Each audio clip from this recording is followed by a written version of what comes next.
moment or a turning effect of a force or a torque.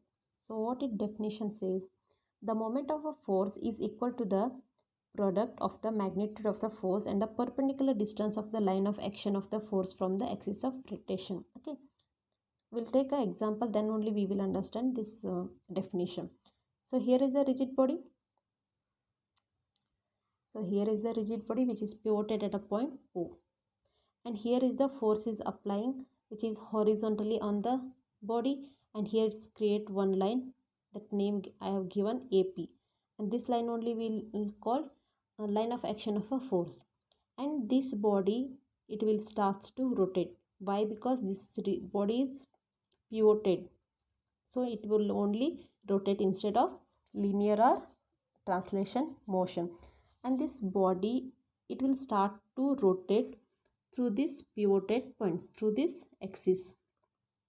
So here will be the vertical axis which is passing through that pivoted point, and this vertical axis will be perpendicular to this line of action of force, and here it creates the 90-degree.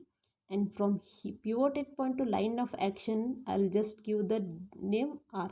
So here is the distance only we'll take in the calculation. So in the definition it was that the moment of force is equal to the product of the magnitude of the force. Magnitude of the force is only this force. Okay, and the perpendicular distance, I'll draw it, I'll show it one more time. So what will be there? In the definition it was that the moment of force is equal to the product. Product means we have to do here multiplication. Multiplication of what and all? This force, that is magnitude of a force, and the perpendicular distance. As I said already, how the perpendicular here creates this only perpendicular.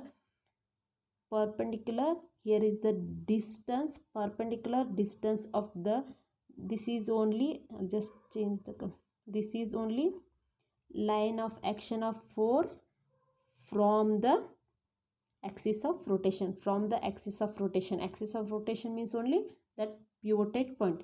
So in the definition, we'll go back to the definition. The moment of a force, how we can find out the moment of a force?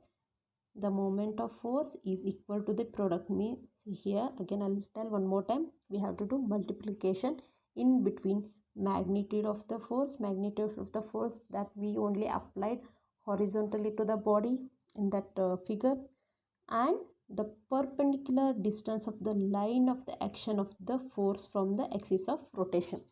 So multiplication in between force and that distance. So after multiplying, we will get the moment of a force or a torque value. Okay, I think it's clear to you all.